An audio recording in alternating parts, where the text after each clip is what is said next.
I never thought a minimum wage job at a pizza joint could change the way I looked at people forever, but it did. I was 19 then, living in a small town called Maple Ridge, the kind of place where everyone knew everyone, or at least thought they did. My parents had moved to Arizona after my dad retired, but I stayed behind to find myself. What I really found was debt and a one-bedroom apartment that smelled like old paint and loneliness. I worked at Tony's Pizza and Subs, one of those half-broken-down restaurants squeezed between a liquor store and a laundromat. The neon sign buzzed like a dying mosquito, and the front door's bell only worked if you kicked it first. But it paid enough to keep the lights on, and most nights were quiet. My manager, Rick, was a middle-aged guy with a beer belly and an addiction to scratch-off tickets. He wasn't exactly management material, but he was harmless. The other regular worker was Jenna, a part-timer from the community college who spent most of her shift texting. That Tuesday night in late October was colder than usual. Crisp air, thin fog crawling across the streets. I remember because I'd been watching it roll over the parking lot, thinking about how weirdly peaceful everything felt. Business was slow, just 2 delivery orders the entire evening. I was wiping down the counter, hoping the clock would hurry up to closing time, when the phone rang. Rick looked up from his chair. "You got it, kid." "I'm not moving."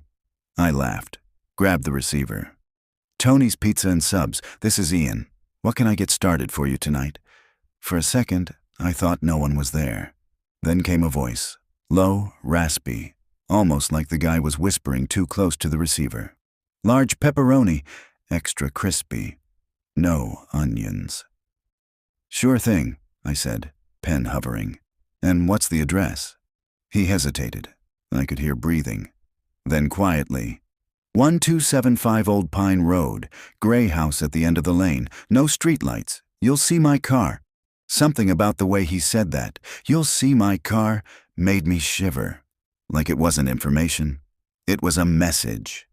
"Got it," I said, forcing a smile into my voice. "That'll be $15.40. Be there in about 25. He didn't say goodbye. Just a click. Rick gave me a look. "Creepy one?" I shrugged. "Just weird. Take Jenna with you if you want. That road's out past the ridge. No service out there." I almost said yes, but she was already halfway through her TikToks. "Nah, it's fine," I said. "Be quick." The drive to Old Pine Road took about 15 minutes.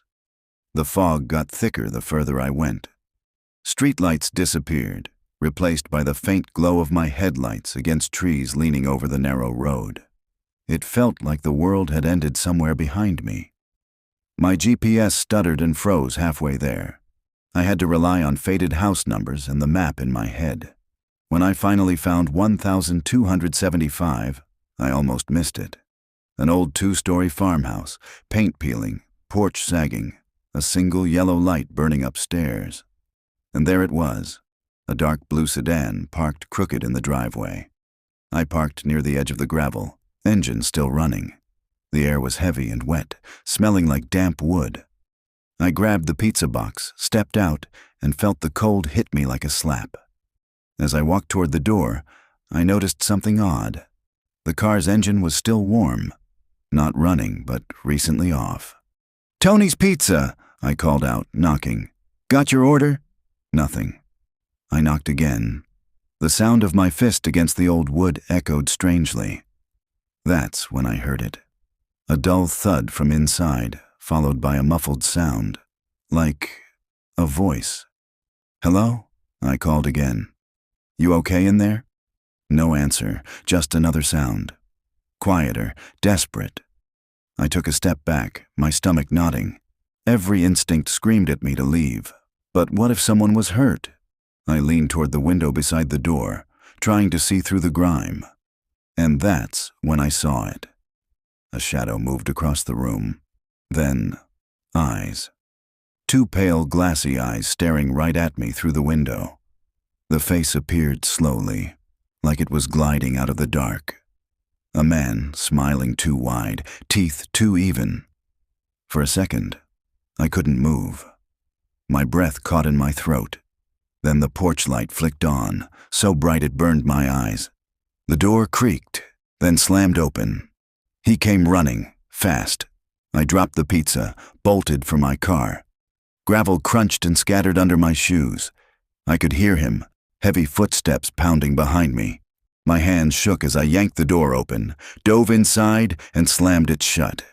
He was right there, hands slapping against the window. I turned the key. Nothing. The engine sputtered, choked.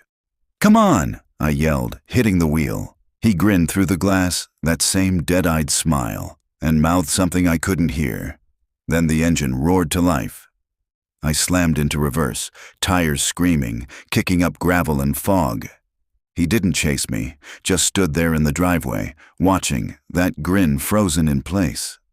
I drove straight to the police station, heart pounding so hard I thought I'd pass out. When I told them what happened, the dispatcher's face went pale. She called in a unit immediately. 2 officers went out to Old Pine Road that night. They didn't find the man, but they found a woman in the basement, tied up, gagged, shaking. Her name was Rachel Porter, 22, a college student who'd been missing for 3 days. She said she'd heard the man, Daniel Graves, a local mechanic, talking to himself upstairs that evening. He said he was ordering dinner before the fun starts. When he left the room to answer the door, she tried to scream through the duct tape. That must have been the noise I heard. They caught him 2 nights later in a motel outside town. He was calm, polite even, when they arrested him. They said he smiled the whole time. I quit Tony's a month later. Couldn't step inside without hearing that porch light buzz or feeling the cold rush of that night. Even now, years later, I still double-check my locks 3 times before bed. I flinch when someone knocks unexpectedly. And sometimes, in the quiet of a foggy night, when I drive down empty roads, I swear, I see him again. That same smile, just standing there in the dark, waiting. Because monsters don't always live in big cities or old houses. Sometimes they order pizza. I wasn't always like this. There was a time I used to run every morning before sunrise, earbuds in, lungs burning, feeling like the world was mine to conquer. I used to come home, shower, cook eggs and oatmeal, sip coffee on my tiny balcony, and watch the city wake up below. Back then, life had rhythm. I had rhythm. I worked as a junior accountant at a small firm in Creston, a mid-sized city in Missouri. It wasn't glamorous, but it was stable. My co-workers liked me. My boss, Mr. Halpern, said I had potential. I even had friends, real ones. We'd meet for trivia nights on Thursdays, sometimes grab beers after work, talk about promotions, movies, life. That was before everything started to unravel. Before pizza became the only thing I looked forward to. It started the night after tax season ended. I'd been pulling 12-hour shifts for weeks, my eyes fried from spreadsheets. When I finally got home, I dropped my bag, sank onto the couch, and realized I hadn't eaten all day. Too tired to cook, too tired to move. So I ordered from Pizza Haven, the place 3 blocks away. Large pepperoni, extra cheese, garlic crust, and a bottle of Coke. It arrived in 20 minutes, piping hot, perfectly greasy. I remember lifting the first slice, the cheese stretching like molten gold, the smell filling my apartment like comfort itself. It was stupidly good. It felt like a reward. But rewards have a way of becoming habits. Habits become routines, and routines, if you're not careful, become cages. By the end of that year, I'd gained 40 pounds. My work started slipping. My friends stopped calling after I canceled too many plans. The apartment that once smelled like coffee and laundry detergent now reeked faintly of cold cheese and cardboard. The boxes stacked up faster than I could take them out. I told myself it was temporary. Just stress. But deep down, I think I knew. I wasn't eating because I was hungry. I was eating because I was empty.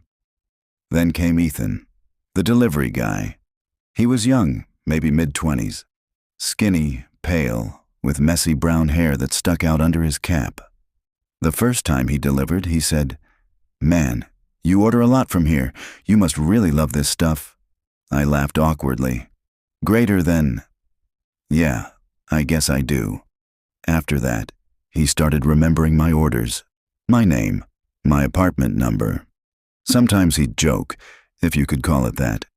"Greater than you again, huh? I should start a frequent flyer program or something." There was something about his tone I couldn't place. Flat, almost robotic. Like he wasn't joking. Like he was just stating facts. Then one night, after handing me the box, he didn't leave right away. He just stood there.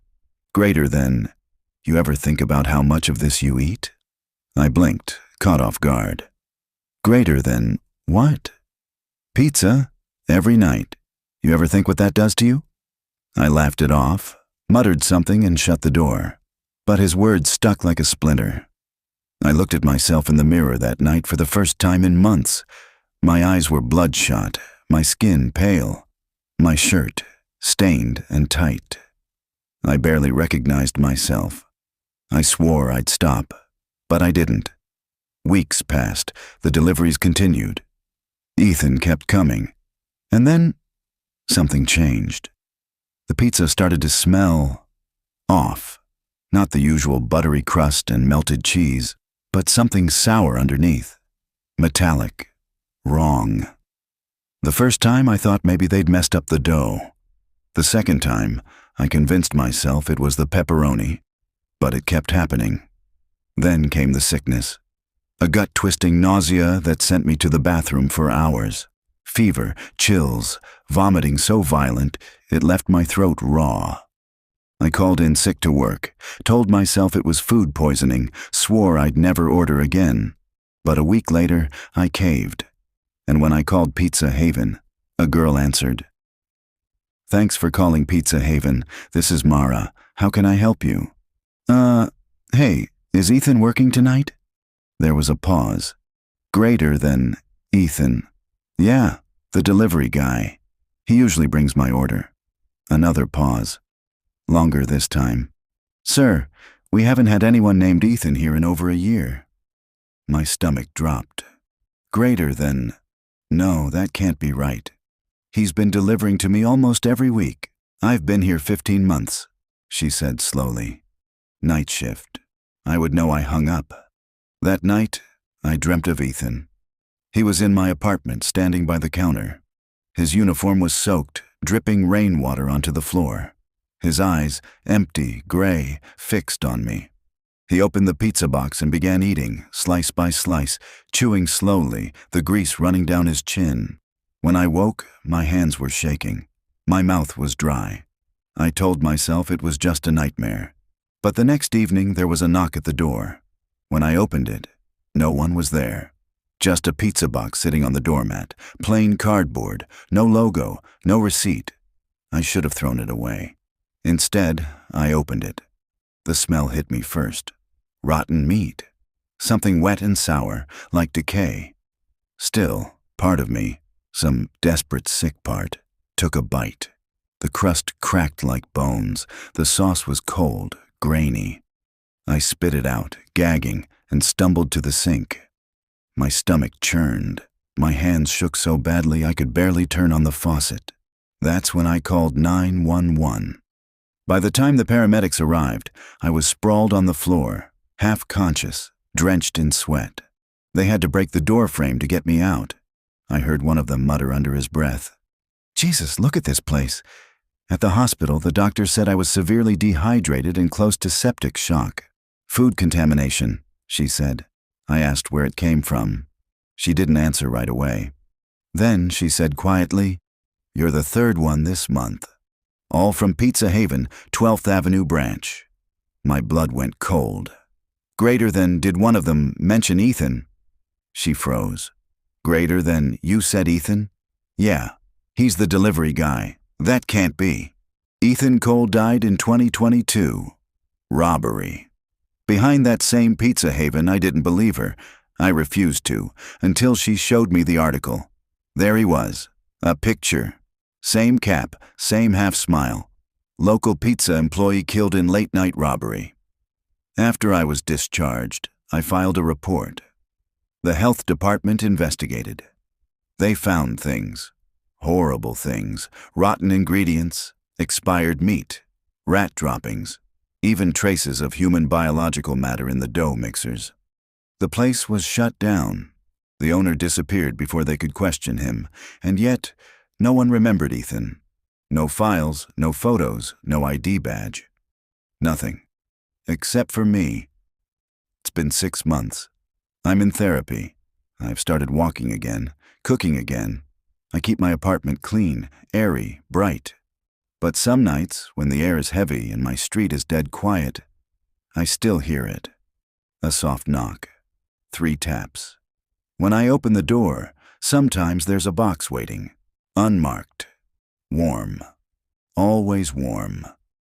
I never open them anymore, but I know what's inside, and sometimes, when I stand too close, I swear I hear breathing from inside the box, shallow, ragged, familiar, like he's still hungry, like he's waiting for me to take one more bite. And in the darkest hours of the night, when my stomach growls and the smell of baked dough seems to drift through the air, I wonder, was it ever my hunger at all, or his? I wasn't supposed to be working that night.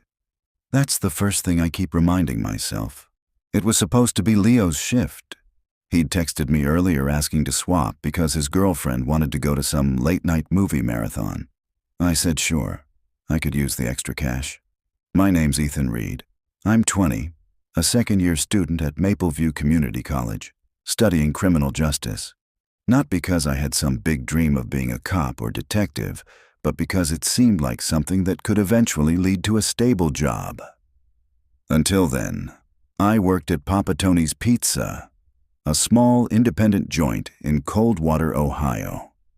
The kind of place that smelled like burnt cheese and garlic grease 24/7, where the soda machine always leaked and the oven timer had a permanent crack in its screen. I'd been there 8 months. Long enough to know which customers tipped well, which ones argued over coupon codes, and which addresses to avoid after midnight.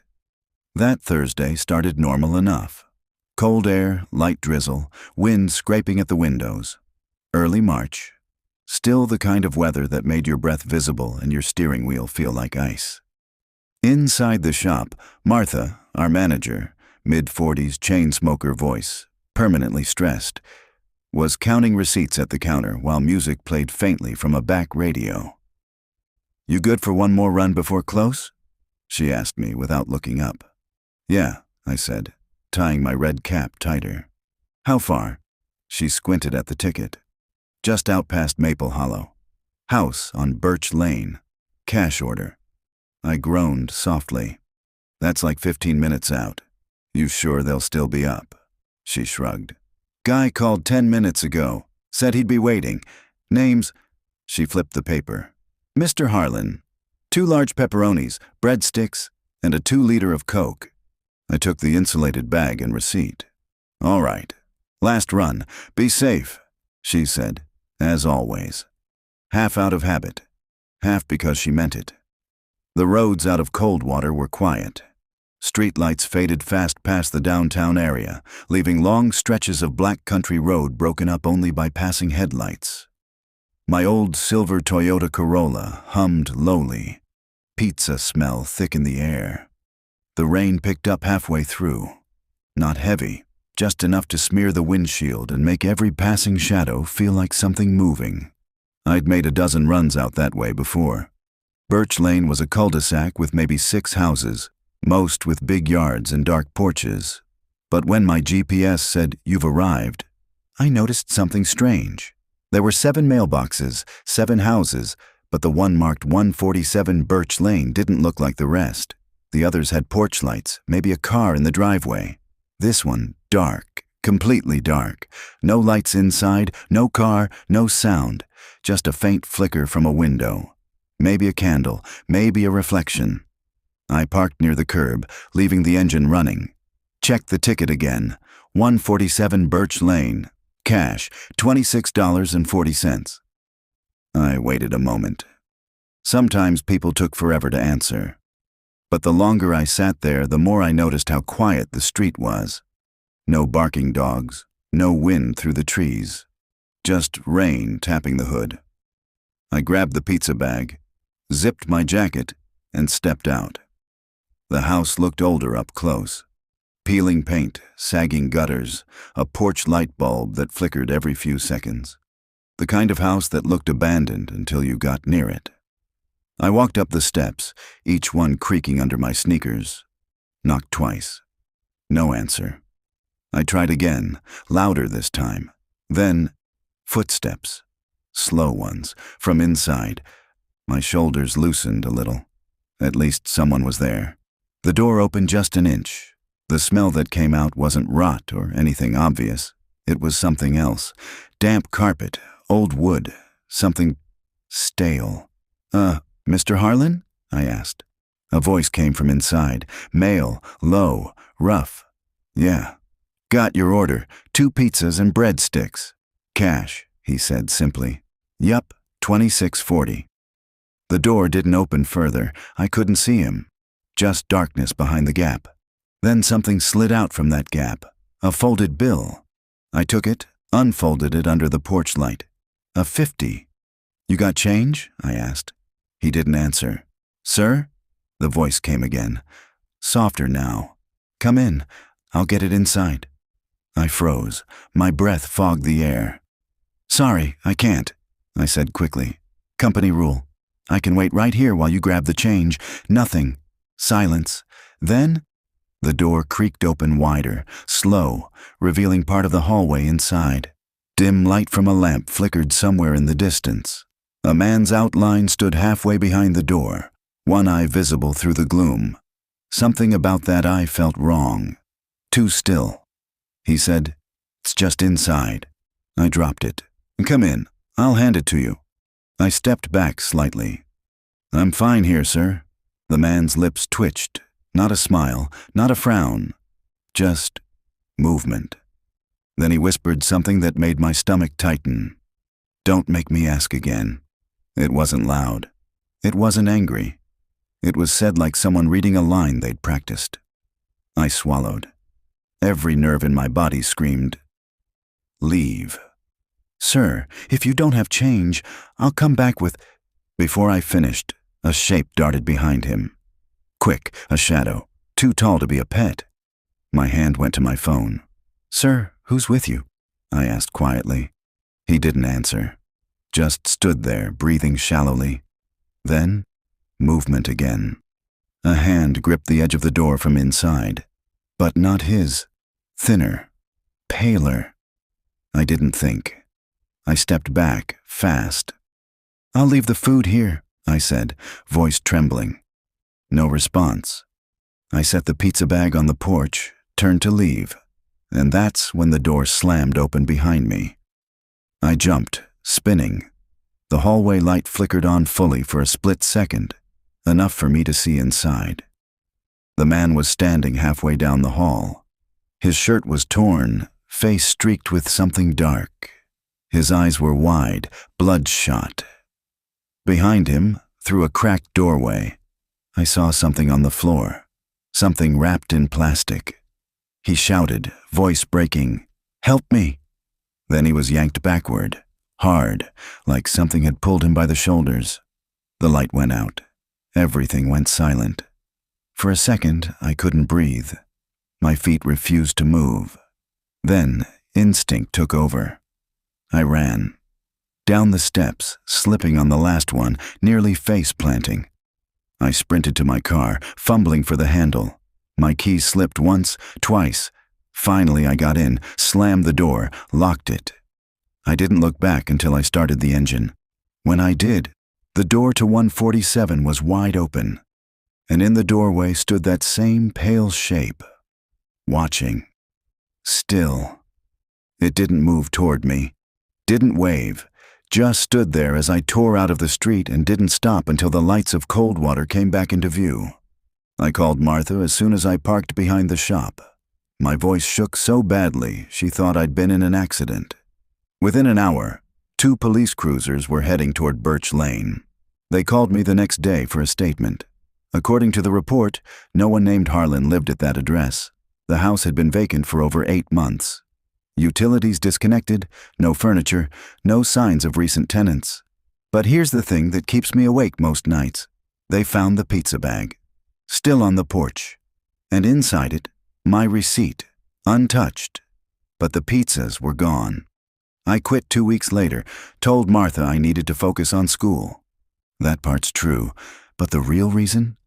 Every time I see a dark doorway now, I swear I can still hear that man's voice. Low, flat, like it's whispering just behind the crack. Come inside. And sometimes, when I drive down empty roads at night, I still smell garlic and damp carpet, even when there's no pizza in the car. I never thought fear could change the way I breathed. Not the jump scare kind you get from movies or haunted houses, but the slow, creeping kind that seeps into your bones and stays there, whispering to you when the night gets too quiet. It started simple enough. I was 24, broke and tired.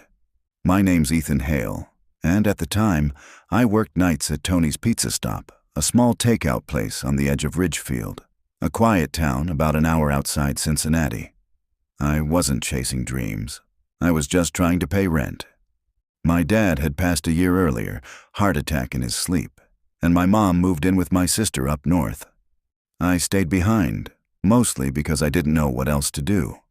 I dropped out of college after 2 semesters and spent most days drifting between jobs, warehouse shifts, gas stations, delivery gigs.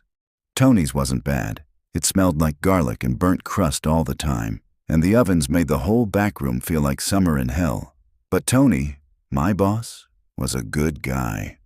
He let me take extra shifts and didn't ask questions when I needed cash early. Most nights were predictable. Families ordering dinner, couples watching Netflix, drunk teenagers ordering at 1 a.m. for movie night. Nothing dangerous. Ridgefield wasn't the kind of place that had danger, or so I thought. That night, it was Thursday, mid-November, was quiet. Rain had just stopped, and the streets glistened under the orange streetlights. I had maybe 1 delivery left before closing. I was exhausted, fingers sticky from sauce, brain foggy from caffeine. Tony came out of the back, wiping his hands on a towel. "Ethan," he said, "you up for one more run? It's out near Hollow Creek Road. Kinda far, but the guy's a regular. Good tipper." I sighed. "How far?" "About 12 miles. He ordered a large sausage and mushroom, extra cheese. Paid online, said to leave it at the porch, but maybe he'll tip in cash. You know how those older guys are." I nodded, trying not to sound annoyed. Yeah, last one, right?" "Promise," Tony said, grinning. "After this, go home. Get some rest." I packed the pizza into the insulated bag, grabbed my keys, and stepped into the night. The rain had left the air cold and heavy. My old Honda Civic rattled as I started it, the heater groaning to life. I set the GPS to 421 Hollow Creek Road and pulled onto the highway. Ridgefield's outskirts were always quiet. Too quiet. Once you passed the gas station and the little strip mall, everything turned into fields and old farmhouses, the kind of places that looked abandoned even when people still lived in them. The drive took longer than I expected. The road narrowed the farther I went, until it was just 2 cracked lanes with no shoulder, swallowed by trees. My headlights sliced through the darkness in shaky cones, catching glimpses of wet leaves and rusted mailboxes. When the GPS finally said, "You've arrived," I almost missed the driveway. It wasn't paved, just 2 muddy tracks cutting into a thicket of pines. I parked at the entrance, headlights still on, and stared at the house. It sat about 100 yards back, barely visible through the trees. 1 story, peeling paint, no porch light, just a faint yellow glow behind 1 window. Something about it made my chest tighten. Maybe it was the silence. Even the wind had died. I grabbed the pizza and stepped out. "Okay," I muttered to myself. "Quick drop, back to the car, easy." My shoes sank into the wet ground as I walked up the path. The closer I got, the stranger it felt. The air was colder, and the smell, something metallic like rust, hung around the house. I reached the porch and knocked. No answer. "Delivery for, Mr. Nolan?" I called out. Still nothing, just the creak of trees. I checked the order slip. Leave at door if no answer. Fine, works for me. As I bent to set the box down, I noticed something. A small handprint, smeared across the door frame, dark and sticky. Looked like mud, or maybe something else. I froze. My gut twisted. That's when I heard it. Footsteps. Slow, heavy ones, coming from around the side of the house. "Hey!" I called out, trying to sound calm. "Pizza for Mr. Nolan?" The footsteps stopped. For a moment, I thought maybe I imagined it. Then, from the shadowed corner of the porch, a voice answered. Low, quiet, almost careful. "You came fast." I turned. A man stepped into the light leaking from the window. Tall, mid-40s maybe, wearing an old brown jacket, hood half up. His face was pale, his eyes sunken like he hadn't slept in days. Yeah," I said, forcing a laugh. "You must be Mr. Nolan." He nodded slowly. "That's right." I held out the box. Large sausage and mushroom, extra cheese.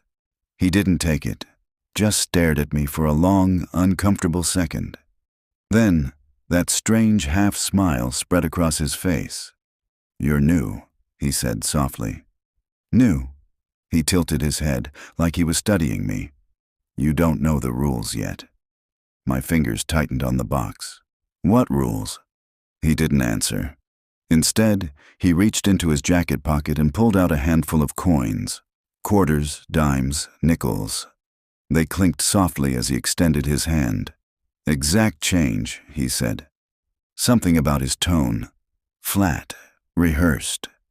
Like he'd said it too many times before. I took the coins just to end the moment. "Thanks.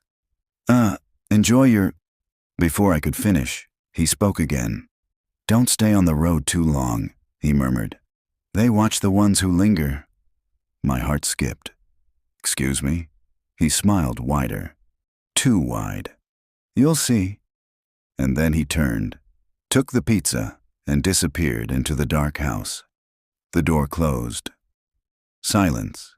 For a few seconds, I just stood there trying to breathe normally. The air felt thick. My skin crawled. I turned and walked fast. Then faster, back to my car. When I got inside, my hands were shaking. I locked the doors, shoved the keys into the ignition, and pulled away. My headlights bounced through the trees, catching brief flashes of something pale between the trunks. At first, I thought it was just light on the bark, until one of the shapes moved. I slammed the gas. The tires spun on the wet road before catching traction, and I sped out of there, heart pounding in my throat. Back at Tony's, the place was already dark. I parked, killed the engine, and sat there for a minute, trying to calm down. I told myself it was just a weird customer. Maybe he was drunk, maybe lonely. People got strange when they lived that far out. Then my phone buzzed. Unknown number. I frowned and opened it. One text message. "Greater than you drive too fast, Ethan." My blood ran cold. No one had my number except Tony and my mom. I looked out the windshield. At the far edge of the parking lot, half hidden behind the dumpsters, a shape stood in the dark. Tall. Still. Watching. I blinked, and it was gone. I didn't sleep that night. Every time I closed my eyes, I saw his face. Those dead eyes, that stretched smile. I thought about the handprint on the door, about what he said. They watch the ones who linger. I tried to convince myself it was paranoia, that maybe someone had followed me by coincidence. But the next day, when I came downstairs, something was on my doorstep. A pizza box, no label, no tape, just sitting there wet from dew. My stomach knotted as I knelt and opened it. Inside was my name, written across the cardboard in thick black marker. No pizza, no toppings, just my name. I stepped back, heart hammering. My phone buzzed again. Greater than Rule 1, never go back. That's when I quit. No notice, no explanation. I packed my bag, left Ridgefield, and never took another delivery job again. But sometimes, on long drives at night, I swear I still see headlights behind me that don't belong to anyone. They follow for miles, steady, patient. And when I slow down, they slow too. I don't know if it's him. I don't know what rules he meant, but I know one thing. If you ever get an order from Hollow Creek Road, don't accept it, no matter what they tip. I never planned on working at Pizza Hut. It just happened. After college didn't work out and my savings ran dry, I needed something, anything, that paid enough to keep the lights on. So when the Help Wanted sign went up at the Pizza Hut on Lincoln Street, I walked in, filled out the form, and was hired the next day. My name's Ethan Cole. I'm 25, single, broke, and still figuring out what I'm doing with my life. I work the closing shift, 4 p.m. to 2 a.m., 5 nights a week. At first, I liked it. It was quiet, predictable. You make pizzas, you deliver them, you listen to bad pop songs in your car at midnight. The same rhythm every night. I never thought I'd be scared of the job. Until last Friday. That night started the way every other night did. Slow. We were short-staffed again. Megan, our shift supervisor, was juggling the register and the phones while I handled deliveries. The air smelled like melted cheese and sanitizer. The warmers hummed behind me, and the clock above the soda fountain ticked louder than it should have. Around 10:40 p.m., I was wiping down the counter when Megan called out from the back. "Greater than Ethan. Got one last delivery before close." "Can't someone else take it?" "You're the only driver left," she said, already typing into the register. "Just one large pepperoni. Guy called right before cutoff." She tore the receipt from the printer and handed it to me. The address made me pause. 1459 Hollow Creek Road. I frowned. That's past the old train yard, right? Megan nodded, distracted. "Yeah, near those warehouses. You good?" I hesitated, then shrugged.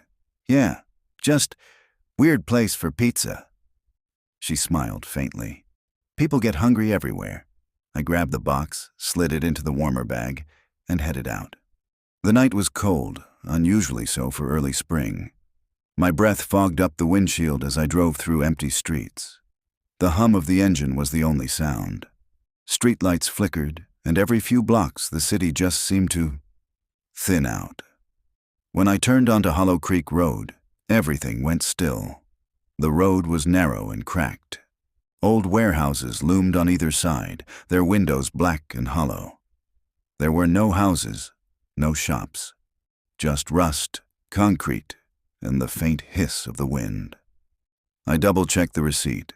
The GPS showed a cluster of buildings at the very end of the street, a low apartment block I'd never noticed before.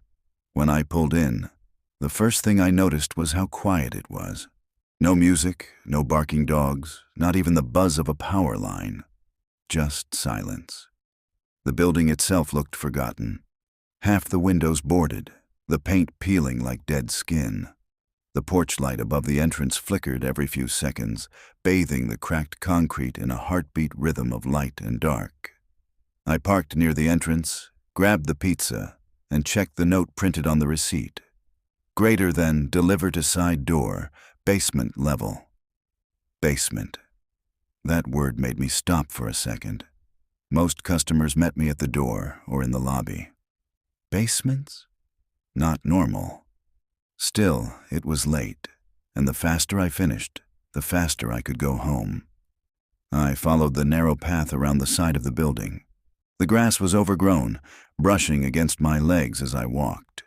A metal door sat half sunk into the wall, rusted, dented, and slightly open.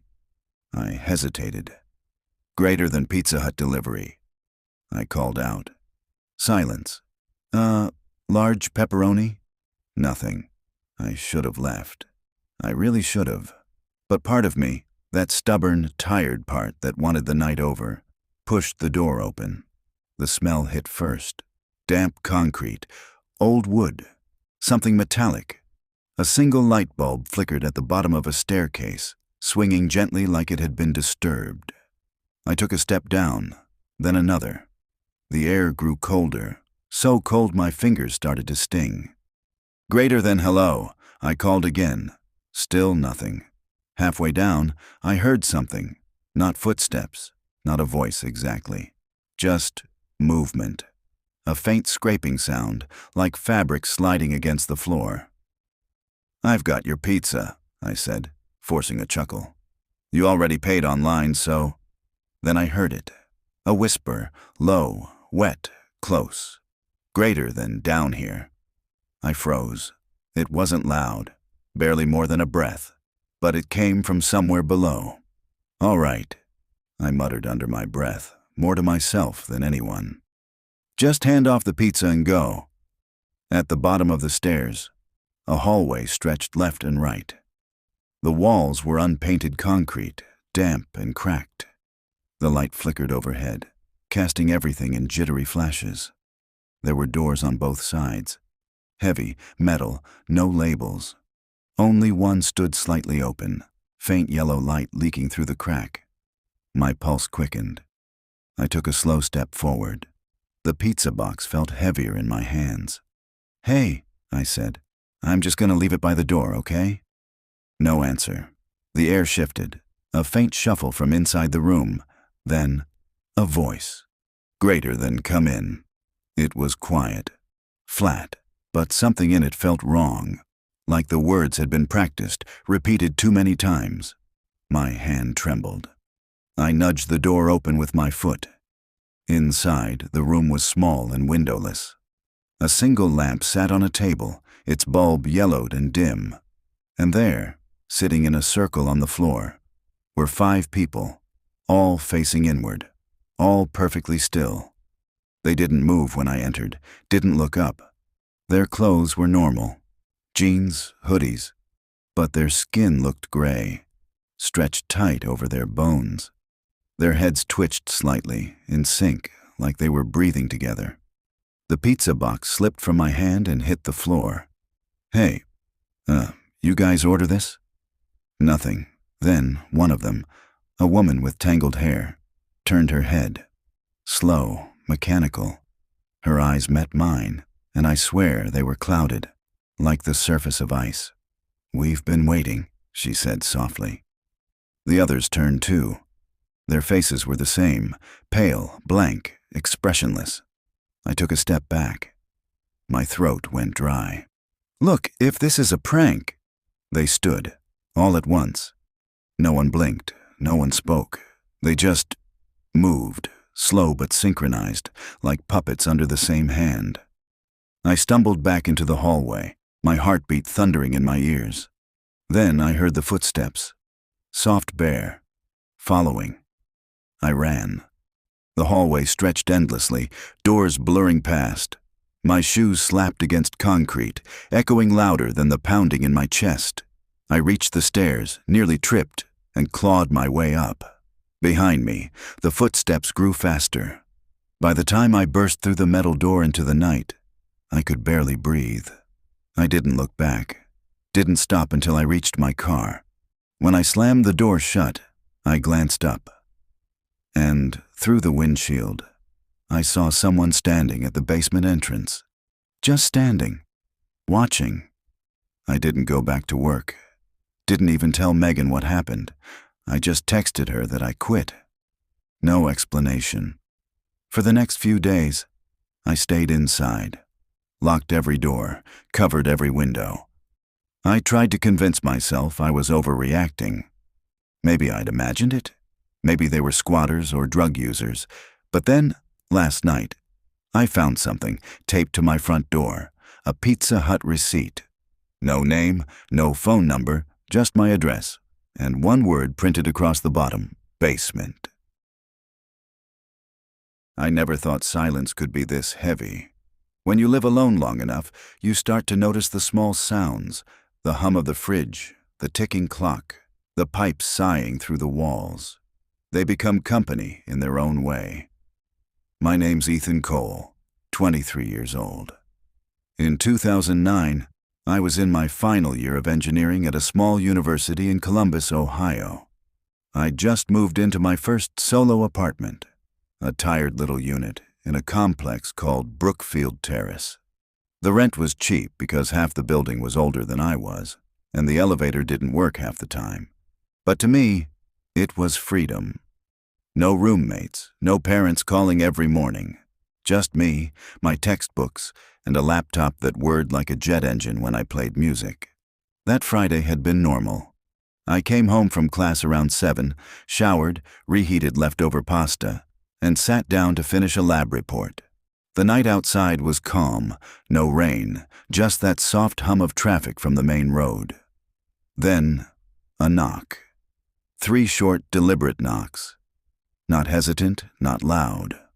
Like someone knew I was right on the other side. I frowned, checked the clock. 8:42 p.m. I wasn't expecting anyone. I got up and peered through the peephole. A delivery guy stood there. Red uniform shirt, black hat. Insulated pizza bag in hand. Crimson Slice Pizza, the logo read. I'd ordered from there once or twice before, but not tonight. "Delivery for apartment 3C?" he called. Cheerful tone muffled through the door. "This is 3B, I replied, keeping the door chained. "You've got the wrong place." He smiled faintly. "Oh, sorry man, long day. Must have mixed it up." "No problem." He nodded, turned, and walked down the hall. I waited until I heard the stairwell door shut before locking everything again. For a while, I sat back down and tried to focus on my work, but something itched at me. The way he'd said, "long day." His voice had a strange sharpness to it, almost like he was forcing the tone. By midnight, I'd forgotten about it. I brushed my teeth, dimmed the lights, and crawled into bed. Then, thud, thud, thud, thud. A pounding knock that jolted me upright. I blinked at the clock. 2:11 a.m. My heart stuttered. Who the hell knocks at that hour? I crept down the narrow hall, every creak of the old floorboards sounding like thunder. My fingers trembled as I looked through the peephole. It was him. Same red shirt, same black hat. No pizza bag this time. He was just standing there staring dead at my door. His hands hung loose at his sides, but his eyes, wide, glassy, fixed on the peephole as if he could see me through it. "Delivery," he said quietly. My voice cracked. "You've got the wrong place again." He tilted his head. "You sure about that?"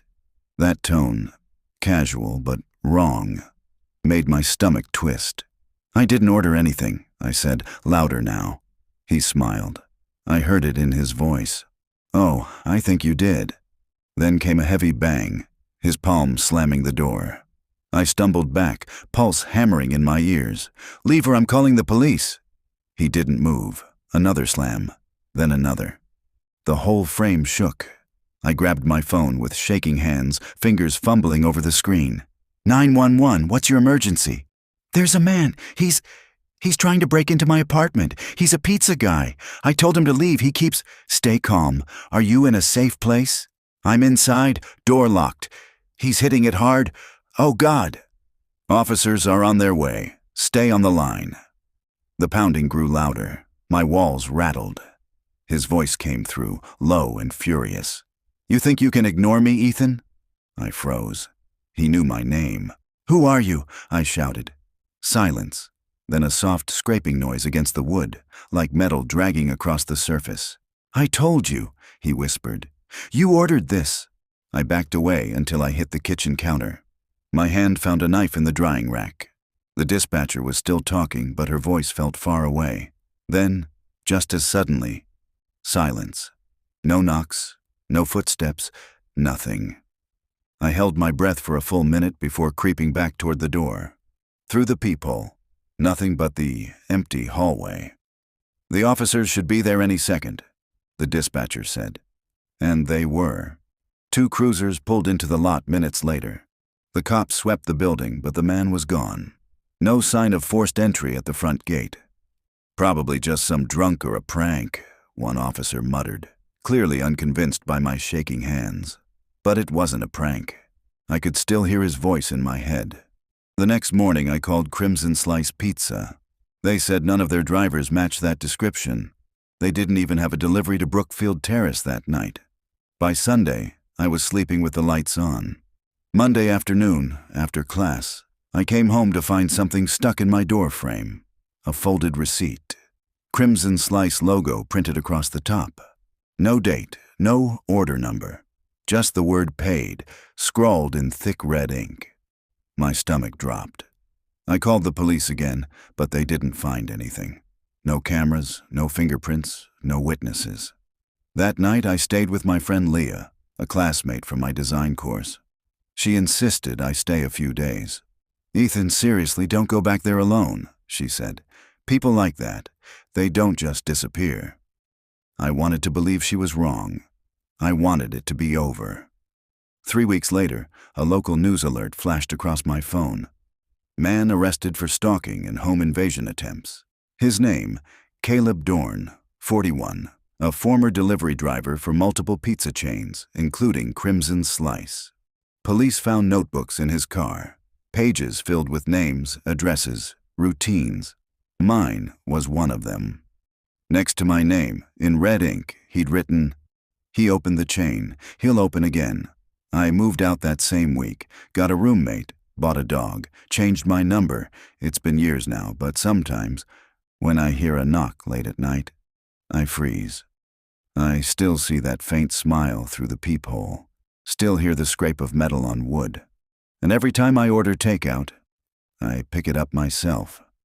Because no matter how many locks you add, you never really know who's standing on the other side of the door."